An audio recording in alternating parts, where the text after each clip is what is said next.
Welcome everyone. Welcome back. I am your instructor and facilitator Hasnain Arshad.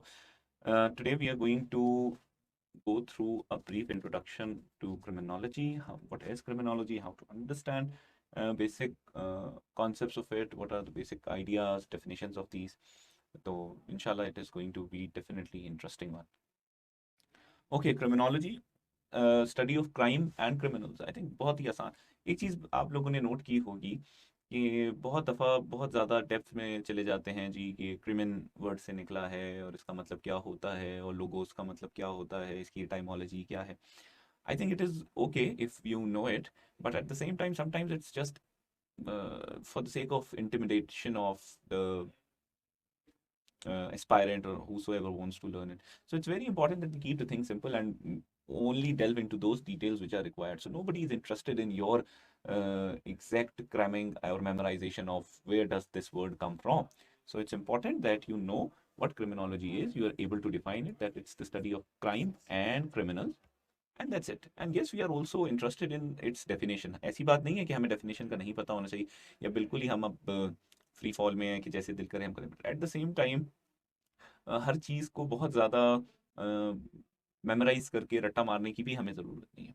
मगर जैसे कहते हैं जितना गुड़ डालोगे मीठा होगा, तो आप गुड़ डालना चाहें डाल दीजिए, मगर उसके साथ साथ बाज़ औक़ात इंपॉर्टेंट डिटेल्स को मत मिस आउट कीजिए। So what happens, and that was the trend that I observed in 2020 and even in 21, कि लोग अननेसेसरी डिटेल्स और कॉस्मेटिक्स के ऊपर ज़्यादा फोकस करने लग गए थे, और जो बेसिक नॉलेज ऑफ सब्जेक्ट है या what is expected of the examinee, वो उसको नहीं फोकस करते। तो ये चीज़ है। One more thing, sometimes there is this tendency of the instructor और the CSS officer to show के जी ये बहुत ही कोई ख़तरनाक किस्म की फील है, सीएसएस करना बड़ा मुश्किल है, और पता नहीं हमने बहुत मुश्किल से और कोई बड़े बड़े तीर मार के ये कर लिया। As long as I'm going to be with you for any subject that I teach, I make sure that they do things very clear. It is doable and very much doable, and it's simple, logical. अगर हम logically चलें तो बहुत सारी चीज़ें हमारे लिए बहुत आसान हो जाती हैं। और apart from the factor of luck, uh, it's also a matter of your understanding. So nobody, almost nobody, who clears CSS exam is a supernatural human being. So my job is going to make things easier for you, and that's why you will never get to learn one thing from me कि जी ये बहुत ही कोई मुश्किल idea है जो हम उसको पढ़ा रहे हैं।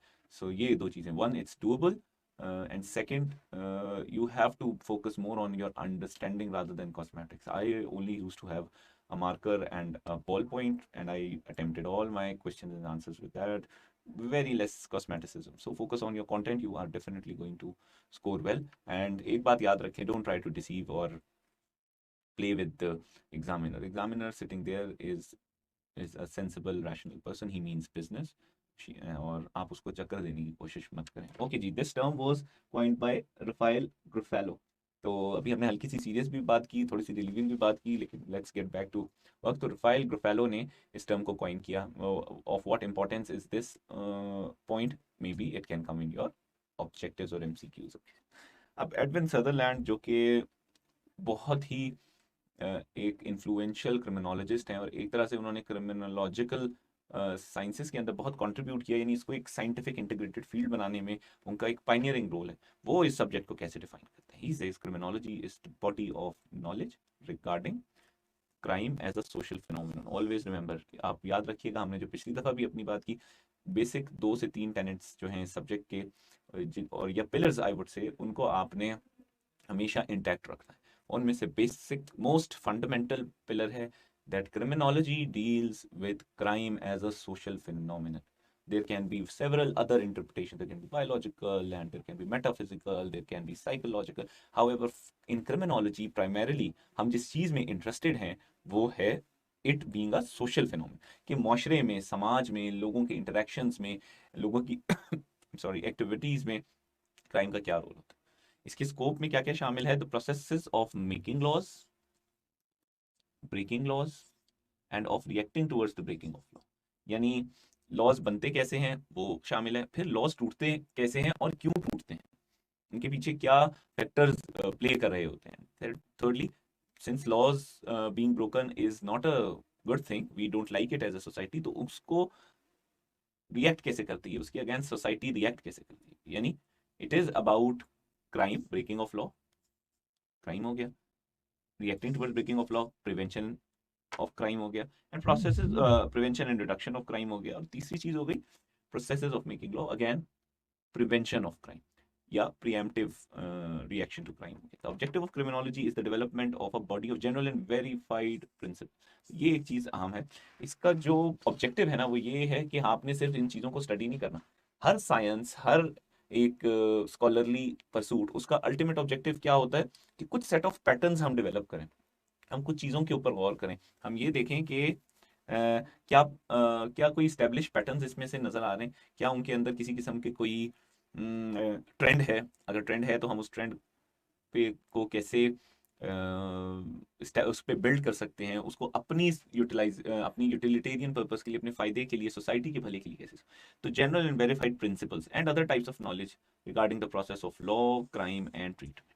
तो ये बहुत ही ज्यादा इंटेंस है, तो मैंने कोशिश की कि इसको आपके लिए थोड़ा सा ब्रेक डाउन। तो 3 बेसिक बकेट्स के अंदर इस डेफिनेशन को हम डिवाइड कर सकते हैं या क्लासिफाई कर सकते हैं। First of all, it is always going to be one thing, criminology deals crime as a social phenomenon. This is the most important aspect of it.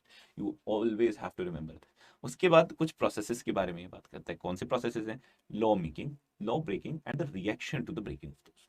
और इसके जनरल प्रिंसिपल्स और नॉलेज बिल्ड करता है किस बारे में? Law, crime, treatment. यानी कुछ लॉज बनते हैं, उनको टूटने से क्राइम होता है, उन क्राइम्स के वजह से पनिशमेंट होती है, उस पनिशमेंट को हम ट्रीटमेंट कहते हैं। तो जो लॉ को तोड़ने वाला है उसको किस तरह से ट्रीट करना चाहिए ये भी क्रिमिनोलॉजी में आता है। इसीलिए आप लोगों ने देखा होगा बहुत सारे लोग जो ये जेल खाना जात और बाकी जगहों पे होते हैं, they actually are criminologists, they actually have studied criminology। और ये तमाम फिर बड़ा एक एक अहम जो एरिया है ऑफ इंटरेस्ट वो रिफॉर्मेटिव प्यूनिटिव मेजर्स है कि किस तरह से क्राइम को रोकना है। क्या फायदा है एक ऐसी साइंस को पढ़ने का या ऐसी सब्जेक्ट को पढ़ने का, ऐसे डिसिप्लिन को पढ़ने का कि अल्टीमेटली जिसका कोई फायदा नहीं हो रहा है। तो कोई ना कोई इल्म हासिल करने का सोसाइटी को फायदा भी होना चाहिए ना। ठीक है जी, सवाब है, ठीक है हम लोग, लेकिन उस सवाब के साथ साथ माशरे का भी कुछ भला हो रहा है कि नहीं हो रहा। जैसे कुरान हम पढ़ रहे हैं, तो कुरान अगर हम सिर्फ अरबी में पढ़े चले जा रहे हैं तो हमें सवाब तो मिल रहा है, लेकिन until and unless we are going to use the teachings of it for some good of the society is not going to find it much beneficial and productive. And same is the case with any other subject कि जब तक treatment से prevention की तरफ हम नहीं जाएंगे और सोसाइटी की बेटरमेंट को हम नहीं देखेंगे, तब तक ये चीज़ें नहीं होंगी। ठीक है, तब तक इस साइंस का कोई फायदा नहीं होगा। That's why criminology is a very important aspect of social sciences. और थोड़ा सा फॉर्मेडेबल नाम भी है, लेकिन अगेन बहुत फायदे की चीज़। सदरलैंड के बारे में थोड़ी सी बात कर लेते हैं। एक अमेरिकन सोशियोलॉजिस्ट थे, कॉन्सेप्ट ऑफ डिफरेंशियल एसोसिएशन इन्होंने दिया, वो हम पढ़ेंगे आगे, इसलिए हम डिटेल में नहीं जाते। 20th सेंचुरी के मोस्ट इन्फ्लुएंशियल क्रिमिनोलॉजिस्ट हैं। सिंबॉलिक इंटरेक्शनिस्ट भी हैं। तो सिंबॉलिक इंटरेक्शनिस्ट कौन होते हैं? जैसे हमारे मैक्स वेबर हो गए, जो कि इंटरेक्शन ऑफ इंडिविजुअल्स के दरमियान जो इंपॉर्टेंस ऑफ सिंबल्स की बात करते हैं। I don't think we really need to talk much about it as of now, मगर इनकी इंट्रोडक्शन के लिए ज़रूरी। वाइट कॉलर क्राइम का फिनोमिनन इन्होंने दिया। तो जब हम वाइट कॉलर क्राइम पढ़ेंगे और डिफरेंशियल एसोसिएशन पढ़ेंगे, तो इन दोनों के लिए जो कंट्रीब्यूशन है एडविन सदरलैंड का, ये बहुत इंपॉर्टेंट है। ठीक है जी, मूविंग फॉरवर्ड। अब एक और डेफिनेशन जो अब आप देखिए, साइंस के अंदर एक बहुत अहम चीज़ है कि साइंस कभी भी अपनी इम्प्रूवमेंट के ऊपर फ्राउन अपॉन नहीं करती। कभी भी अपने अंदर कोई गलती अगर निकल आए तो एक scientific minded person, he does not or she does not take it personally. Actually, they do not take it personally. They actually find it relieving that someone has added to their knowledge, someone has built upon their knowledge and improved the pre-accepted ideas. तो कोई problem नहीं होता। Edwin Sutherland although एक pioneer है हमारे एक क्रिमिनोलॉजिकल sciences के अंदर, और फिर उनका इतना contribution, but still it did not stop from the upcoming sociologists and criminologists to add on to the definition of criminology to come up with a better version of it. तो वो क्या है जी?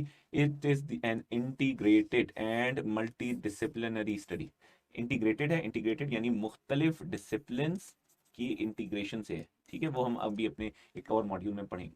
ठीक है, स्टडी ऑफ, अब क्या क्या चीज़ें हैं, कॉजेज ऑफ क्राइम, क्राइम क्यों होता है, प्रिडिक्शन ऑफ क्राइम, क्या फैक्टर्स हैं जो इंडिकेट करेंगे कि क्राइम हो सकता है, देन कंट्रोल ऑफ क्राइम, अगर क्राइम चले हो गया है या होने वाला है उसको कंट्रोल कैसे कर सकते हैं, डेविएंट बिहेवियर्स क्या होते हैं, कि डेविएंट बिहेवियर्स क्या हैं, सोशल नॉर्म्स से हट के क्या चीज़ें हो रही हैं जिनके अंदर टेंडेंसी है कि वो क्राइम्स हो, हार्मफुल बिहेवियर्स, अगेन वो बिहेवियर्स जो डेविएंट तो हैं लाजमन, लेकिन उसके साथ साथ वो हार्मफुल भी हैं, वो सोसाइटी को नुकसान पहुंचा सकते हैं, एंड ब्रीच ऑफ नॉर्म्स, तो deviations and norm breaching similar है। बाज़ औक़ात मेरा कंटेंशन ये भी है, हम लोग कहते हैं कि जो भी हार्मफुल बिहेवियर होगा वो डेविएंट बिहेवियर होगा, and it may not be true. हमारी सोसाइटी के अंदर बहुत सारी चीज़ें हैं जो कि अब प्रेवलेंट हैं, नॉर्मलाइज हो चुकी हैं, नॉर्म्स बन चुकी हैं, लेकिन स्टिल वो डेविएंट तो नहीं कहलाएंगी, लेकिन वो हार्मफुल है।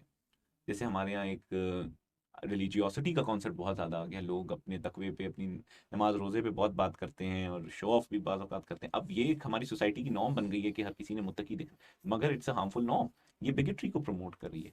ठीक है, ये सोसाइटी के अंदर से जो प्योरिटी ऑफ इंटेंट है उसको ख़राब कर रही है, ये प्रिटेंशियस बिहेवियर को कंट्रीब्यूट करिए जो इटसेल्फ एक dysfunctional trait. So we'll move towards these topics when the sociological perspective come. लेकिन आपको अब हम एक और जो डेफिनेशन जो ज़्यादा इम्प्रूव्ड या और ज़्यादा कॉम्पैक्ट डेफिनेशन भी है, वो ये है कि integrated and multidisciplinary approach that deals with causes of crime, protection of crime, control of crime. तीन चीज़ों में क्यों होता है, कब हो सकता है, और उसको कंट्रोल कैसे किया जा सकता है, these three, and then deviant behaviours, harmful behaviours and breach of norms. ठीक है जी, let's move forward.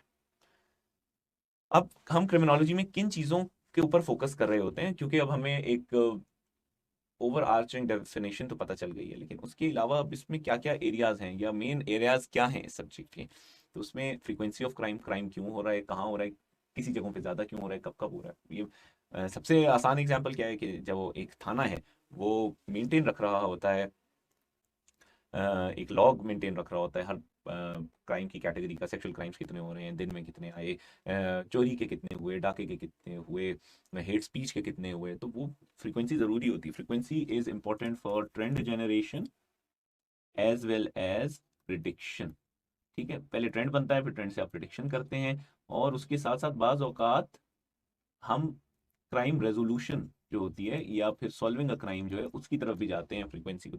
Causes of crime कौन सी चीज़ों की वजह से कॉज हो रहे हैं, लोकेशन ऑफ क्राइम किन जगहों पे ज़्यादा हो रहे हैं या कहाँ ये क्राइम अंजाम पाया है, वो जोग्राफिकल लोकेशन क्या है, उसके कोऑर्डिनेट्स क्या हैं, क्या उसके अंदर कोई मीनिंगफुल इन्फॉर्मेशन शामिल है, फिर टाइप्स ऑफ क्राइम, मुख्तलिफ इकसाम हैं क्राइम्स की, हम उनको पढ़ेंगे भी। रिएक्शंस टू क्राइम, क्राइम क्यों होते हैं जनाब, वो तो समझ आ गई, लेकिन अब क्राइम हो गया, अब क्या करें, सोसाइटी उसको कैसे रिएक्ट करती है, एक इंडिविजुअल का क्या रिएक्शन है, इंडिविजुअल क्राइम को कैसे परसीव करता है, गवर्नमेंट किस तरह रिएक्ट करती है, क्या गवर्नमेंट बाज़ औक़ात कुछ क्राइम्स को बिल्कुल नॉर्मलाइज तो नहीं कर चुकी है, जैसे हम कभी कभी देख रहे होते हैं कि सोशल बिहेवियर्स की वजह से बाज़ औक़ात गवर्नमेंट अथॉरिटीज़ भी उस तरह से नहीं बाहर निकल के आ रहे होते हैं। Prevention of crime, preventive measures of crime यहाँ पर क्या है, ठीक है, क्रिमिनल जस्टिस सिस्टम क्या, क्रिमिनल जस्टिस सिस्टम का क्या काम है, क्राइम प्रिवेंशन को देखना, लेकिन अब वो गट फीलिंग और विम्स पे नहीं चलेगा कि जी इसको ये सज़ा दे दी, ये आया तो ऐसे कर दो, इसके भाई ने जो है वो पसंद की शादी कर ली है एक और हमारे कबीले के लड़की से, तो अब इस खातून को सज़ा दी जाएगी, इस एक सिस्टम होना चाहिए। मैं आपको एक बहुत ही इनफेमस केस की तरफ एक तरह से अलूजन दिलवा रहा हूँ, बिकॉज हमारे मुल्क में तो ये हर दूसरे तीसरे दिन पंचायत जो है इस किस्म के बेतुके फैसले करते हैं, उसका क्या रीज़न है, क्रिमिनल जस्टिस सिस्टम वहाँ पे फेल हो रहा होता है, वो एग्जिस्ट ही नहीं कर रहा होता है। तो एक पाकिस्तान में क्रिमिनल जस्टिस सिस्टम है, उसके क्या कॉन्स्टिट्यूएंट्स हैं, उसके क्या इंस्टीट्यूशंस हैं, उसके क्या रूल्स हैं, उसके अंदर क्या गैप्स हैं, फिर फॉर्मेशन ऑफ लॉ और जुवेनाइल डिलिंक्वेंसी, जुवेनाइल डिलिंक्वेंसी पे हम अपने एक लेक्चर में बात कर चुके हैं कि वो बहुत एक अहम चीज़ है, शायद डिलिंक्वेंट्स की तादाद, जुवेनाइल डिलिंक्वेंसी की फ्रीक्वेंसी कम है सोसाइटी में, मगर ये इतना क्रिटिकल और एक सेंसिटिव टॉपिक है कि क्रिमिनोलॉजी इस पर बहुत ज़्यादा फोकस करती है। क्यों? क्योंकि अगर डिलिंक्वेंट्स की प्रॉपर ट्रीटमेंट ना की जाए, सोसाइटी उनकी रेफॉर्मेशन और करेक्शन पे बात ना करे, तो these delinquents are going to contribute to greater harm to the society, और फिर ये भी क्रिमिनल्स बन जाएंगे, ये इनमें से किसी टाइप ऑफ क्रिमिनल्स में आ जाएंगे। ठीक है जी, अब क्रिमिनोलॉजी की कुछ ब्रांचेस देख लेते हैं। सबसे अहम sociology of law, criminal law को देखते हैं, वो देखता है कि लॉ के ओरिजिन्स क्या हैं, सोसाइटी एज अ होल, यानी ये कोई हार्डकोर लॉज नहीं है, लेकिन सोसाइटी के क्या नॉर्म्स हैं, सोसाइटी किसी क्राइम को कैसे देखती है, उसको कैसे डील करती है, सोसाइटी के अंदर उस क्राइम के ओरिजिन्स क्या हैं, उसका नेचर क्या है, फिर उस लॉ को अप्लाई करने का क्या तरीका है और उस लॉ को मॉडिफाई कैसे करना है, ये सोशियोलॉजी ऑफ लॉ आ जाती है। यानी एक लॉ तो मौजूद है, लेकिन उस लॉ के ओरिजिन्स, वो लॉ वजूद में कैसे है। फॉर एग्जाम्पल पाकिस्तान में अगर आप देखना चाहें तो एक लॉ है जैसे मैरिज गिफ्ट प्रिवेंशन या प्रोहिबिशन लॉ। तो अब वो लॉ क्यों आ गया भाई, अब वेस्ट में शायद इस तरह का कोई लॉ ही नहीं मौजूद होगा, लेकिन अगर हमारे यहाँ है तो उसके क्या ओरिजिन है। तो जी हमारे यहाँ वो इसलिए है क्योंकि हमारे यहाँ जहेज़ की एक लानत मौजूद है, और लोग जो हैं वो फिर जहेज़ लेते हैं, ज़बरदस्ती लेते हैं, फिर मुख्तलिफ नामों से लेते हैं, डाउरी एंड मैरिज गिफ्ट, और जी हमें तो कुछ नहीं चाहिए, आप अपनी खुशी से अपनी बेटी को कुछ भी दे दें, all kind of this euphemism for the extractive nature. तो उसके ओरिजिन्स क्या है हमारी सोसाइटी में, नेचर क्या है इस लॉ का, क्रिमिनल है या सिविल है, और लॉ कितनी सख्ती दिखाता है, उसको अप्लाई कैसे करना है, और उस लॉ को अगर हमें मॉडिफाई करना है क्योंकि सोसाइटल नॉर्म्स और सोसाइटल बिहेवियर और सोसाइटल इल्स भी चेंज हो रहे हैं, तो क्या करना है। Criminal aetiology is causes of criminal, क्यों होता है जी क्रिमिनल बिहेवियर, होता क्या है, कुछ लोगों में ज़्यादा क्यों है, कुछ लोगों में कम क्यों है, उनको क्या तकलीफ हो जाती है। देन पिनोलॉजी, पिनोलॉजी पेनल्टी से निकला है या फिर पिनलाइजेशन से निकला है।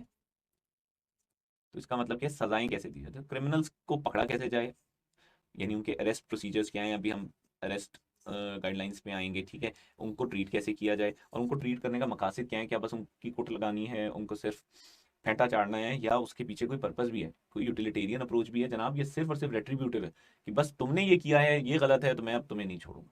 तो डेटरेंस है, रिफॉर्मेशन है, उसके पीछे क्या, यानी ये तीन चीज़ें, एप्रीहेंशन, उनको पकड़ना कैसे है, उनको जब पकड़ लिया कैसे ट्रीट करना है, उस दौरान फिर ओवरऑल जब वो इम्प्रिजेंट हैं तो उनको कैसे ट्रीट करना है, उनकी क्या राइट्स हैं, क्या रिस्पॉन्सिबिलिटीज हैं, किन चीज़ों का ख्याल रखना है, एंड देन रेफॉर्मेशन, उनको रिफॉर्म भी तो करना है, उनको एक प्रोडक्टिव और रिस्पॉन्सिबल सिटीजन बनाने की क्या मेजर्स सोसाइटी ले।